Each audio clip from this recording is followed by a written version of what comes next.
এবং আজকে একটা মিটিং হয়েছে, হওয়ার কথা ছিল দুই পক্ষের সাথেই, এবং এই মিটিংয়ের পরেই হয়তোবা সরকার আমাদের কাছ থেকে মাঠ নিয়ে তাদেরকে সুন্দর সুশৃঙ্খলভাবে বুঝিয়ে দিত। কিন্তু তারা যখন এটা করলো, সার্জিস এবং হাসানাতে কথা বলে দিল যে আপনারা যদি আইন শৃঙ্খলা ভঙ্গ করেন, আইন নিজের হাতে তুলে নেন, তাহলে আপনাদের সাথে আর আমরা নেই। একটু পরেই জানতে পারি, আমাদের মুরব্বীরা জানতে পারেন যে আমাদের সাথীদেরকে ময়দানে ঢুকে শুধু মারা হচ্ছে তাই না, এভাবে কোনো কুকুরকে মারা হয় না, এভাবে কোনো পশুকে মারা হয় না, এইভাবে তারা মারছে। আমাদের মসজিদে এখন 4 তলায় আহতরা আছে। আমরা ঢাকা মেডিকেল থেকে এইমাত্র আসলাম। ঢাকা মেডিকেলে এখন 40 জনের মতো আহত রোগী খুব মুমূর্ষু অবস্থায় আসে। একজনের লাশ আপনারা থাকতে থাকতে হয়তো চলে আসবে, এবং আরও রোগী বাংলাদেশ হসপিটাল, উত্তরায়, টঙ্গী, আহসানুল্লাহ মাস্টার হসপিটালে, বিভিন্ন জায়গায় আমাদের শত শত আহত সাথী রয়ে গেছে। যখন হাসানাত আবদুল্লাহ এবং সার্জিস তারা এই কাণ্ড দেখলেন, দেখে তারাও হতভম্ব হয়ে গেলেন, কিংকর্তব্য বিমূঢ় হয়ে পড়লেন, এবং তারাও তাদের চোখেও পানি চলে আসলো। এটা কি করলো? আমরা কার পক্ষ নিয়ে আসলাম? কার কথা বলতে আসলাম?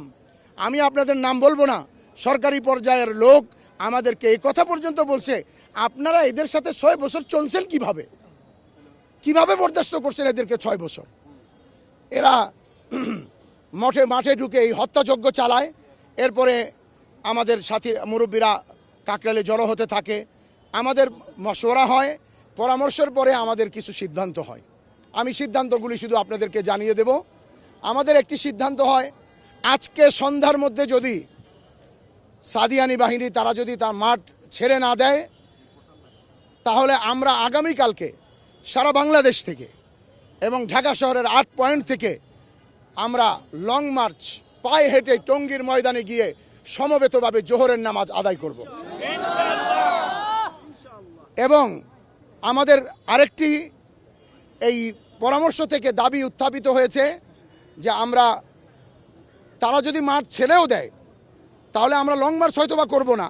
আর আমরা যতদূর জানি তারা মাঠ ছেড়ে দেওয়ার পরিকল্পনা করেও ফেলছে, তার কারণ তাদের যান বাঁচাতে হবে। তারা যে হত্যাযজ্ঞ চালিয়েছে, যার প্রমাণ ভিডিও ফুটেজের মধ্যে আছে, এই জন্য তারা আশ্বাস দিয়েছে যে তারা ভেগে যাবে, ছেড়ে দিবে তো বলা যায় না, ভেগে যাবে। তো আমরা তবুও আমাদের পক্ষ থেকে আমরা তাদের নামে এই হত্যাযজ্ঞের মামলা করব। আমরা সরকারের কাছে আইনানুগ ব্যবস্থা নিয়ে তাদের সর্বোচ্চ শাস্তি প্রদান করার জন্য আমরা সরকারের কাছে আবেদন জানাই। তাদের মধ্যে সবচেয়ে বড় যিনি কলকবজা কাঠি নাড়েন, ওয়াসিফুল ইসলাম, তার ছেলে উসামা, আবদুল্লাহ মনসুর, আজিম উদ্দিন, জিয়া বিন কাসিম, মনির বিন ইউসুফ, আব্দুল মুক্তাদির, মুয়াজ বিন নূর, সফিউল্লাহ, হাজি মনির, শামসুদ্দিন, আসিফ, আর মোট আমরা এখানে তাদের নাম যতটুকু 30 জনের মতো আমরা নাম আছে, যার মধ্যে 10 জন উল্লেখযোগ্য।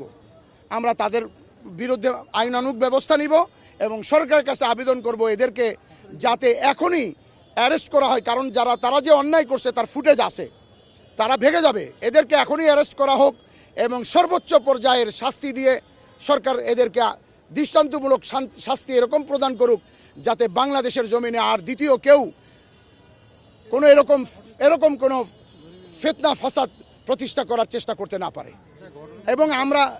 এবং আমরা এটাও ধারণা করছি যে বাংলাদেশকে অস্থিতিশীল একটা পরিস্থিতি তৈরি করার জন্য এই বর্তমান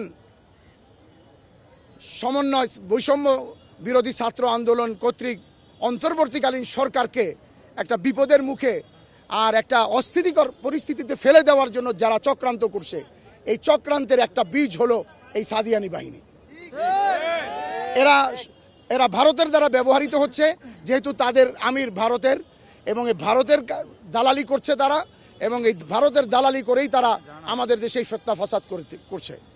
এই জন্য আমরা সরকারের কাছে তার দাবি জানাই যে তাদের বিচার করা হোক, এবং আমরা এও সিদ্ধান্ত জানাবো সরকারকে যে এই কাকরাইল মসজিদ এবং টঙ্গীতে কিয়ামত পর্যন্ত আর কোনো সাদিয়ানিকে আসতে দেওয়া হবে না।